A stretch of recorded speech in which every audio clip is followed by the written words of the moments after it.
Jai Hind all of you. In our last video lesson, we have learned about the megaliths and मैंने आपको कहा था कि हम एक स्पेशल बरियल के बारे में जानेंगे जो कि है इनाम गांव महाराष्ट्र में। तो इनाम गांव एक मेगालिथ साइट है जो कि रिवर घोड़ घोड़ नाम की एक नदी है उसके साइड उसके किनारे पर है, उसके बैंक्स पर है। और जो घोड़ रिवर है वो भीमा रिवर की ट्रिब्यूटरी है। ये जो जगह थी इनाम गांव, ये आज से 3600 से लेकर आज से 2700 ईयर्स पहले ऑक्यूपाइड थी। मतलब इस टाइम तक लोग यहाँ पर रहा करते थे।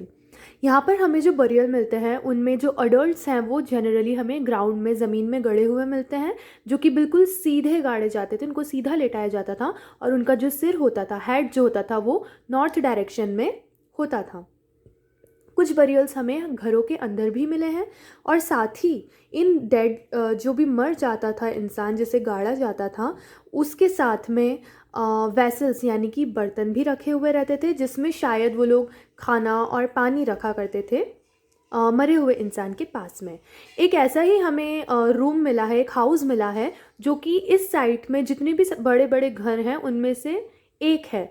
तो इसमें टोटल 5 रूम हैं और इस हाउस के जो कोर्ट यार्ड है यानी कि इस घर के बरामदे में हमें एक बरियल मिला है जिसमें कि हड्डियों को 4 लेग्ड क्ले जार, मतलब एक क्ले का जार, मतलब मिट्टी का जार बनाया गया था, मिट्टी का पॉट टाइप बनाया गया था जिसके 4 पैर दिए हुए थे। मतलब उसको टिकाने के लिए, उसको रखने के लिए 4 पैर दिए हुए थे। ऐसे में उस इंसान की हड्डियों को गाड़ा गया था।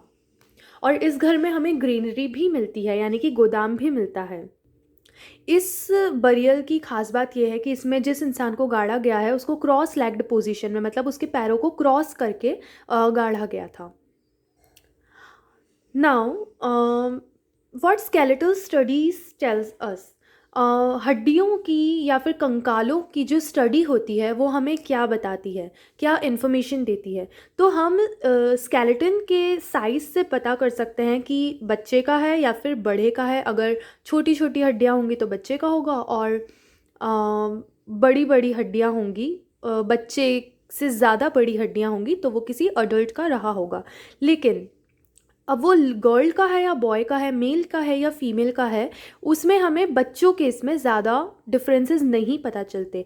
लेकिन जो अडल्ट्स हैं उसमें हम ये पता कर सकते हैं कि मेल का स्केलेटन है या फिर फीमेल का स्केलेटन है।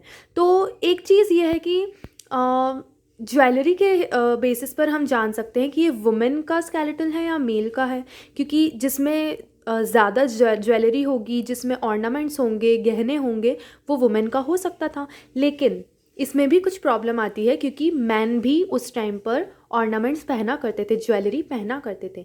लेकिन एक अच्छा तरीका है स्केलेटन का सेक्स फाउंड करने का, यानी कि मेल है या फीमेल है उसका जेंडर फाइंड करने का, वो ये है कि बोन के स्ट्रक्चर को देखना।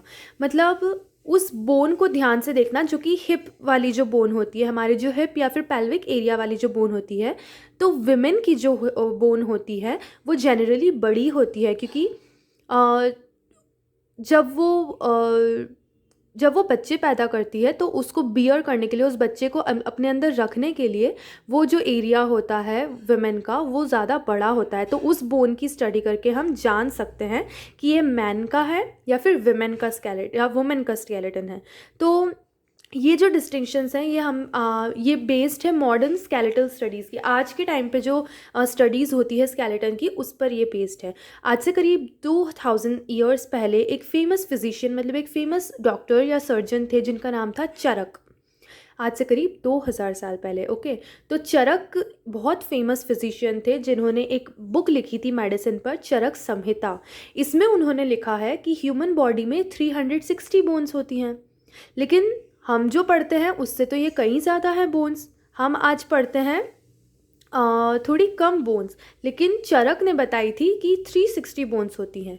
तो हो सकता है कि चरक ने 360 इसीलिए बोला होगा क्योंकि उन्होंने टीथ भी काउंट किए होंगे, जॉइंट्स भी काउंट किए होंगे और कार्टिलेज भी काउंट की होगी। तो ऐसे वो सारी चीज़ें काउंट करके उन्होंने 360 बोन्स उसमें लिखा होगा। ऑक्यूपेशंस एट इनाम गांव। हम इनाम गांव के बारे में पढ़ रहे थे, तो वहाँ पर लोग क्या काम किया करते थे। तो आर्कियोलॉजिस्ट्स को वहाँ पर बहुत सारी सीड्स मिली हैं, सीड्स के अवशेष मिले हैं, जैसे कि वीट, बार्ले, राइस, पल्सेस यानी दालें, मिलेट्स, पीज, मटर, सीसम, इन सब चीज़ों के उन्हें अवशेष मिले हैं, बीज मिले हैं।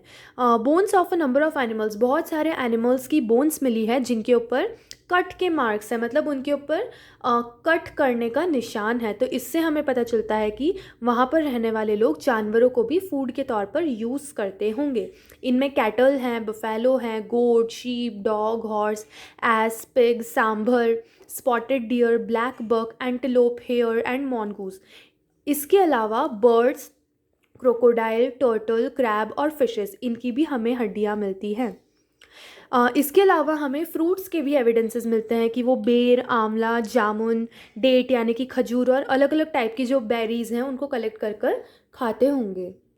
एल्सवेयर, अब हमने जो वैदिक एज और मेगालिथ एज के बारे में पढ़ा, उसी टाइम पर चाइना में आज से 3500 ईयर्स पहले हमें चाइना में सबसे पहले एविडेंस मिलते हैं राइटिंग के, मतलब लिखने के।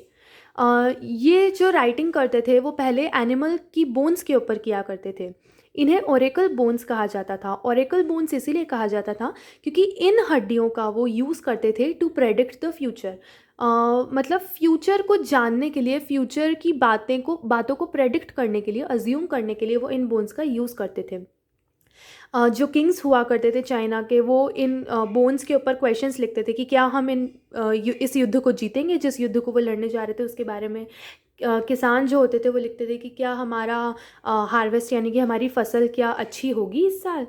जिसको बच्चे होने वाले थे या जिसको बच्चे नहीं हुए थे उन्होंने बोन्स पर लिखा कि क्या हमें कोई बेटा होगा, बेटे होंगे।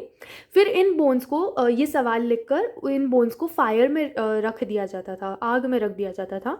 और आग में रखने की वजह से ये जो बोन्स होती थी वो क्रैक होने लग जाती थी। और फिर उसके ऊपर जो जितने भी क्रैक के मार्क्स आते होंगे, तो उसके हिसाब से वहाँ के जो भी ज्योतिषी टाइप के लोग होते होंगे चाइना में, वो फ्यूचर प्रेडिक्ट करते होंगे, फ्यूचर बताते होंगे। लेकिन कभी कभी उनसे गलती भी हो जाती होगी। ये जो किंग्स होते थे चाइना के, ये बड़े बड़े पैलेसेस में रहा करते थे, महलों में रहा करते थे। और इनके पास बहुत सारी वेल्थ यानी संपत्ति थी, जिसमें कि बहुत सारे ब्रॉन्ज वेसल्स यानी कि ब्रॉन्ज के बर्तन भी हमें मिलते हैं। लेकिन इनको आयरन का यूज़ नहीं पता था। इस टाइम पर चाइना में लोहे का यूज़ नहीं होता था। So your chapter is completed. You have to learn the question answers of this.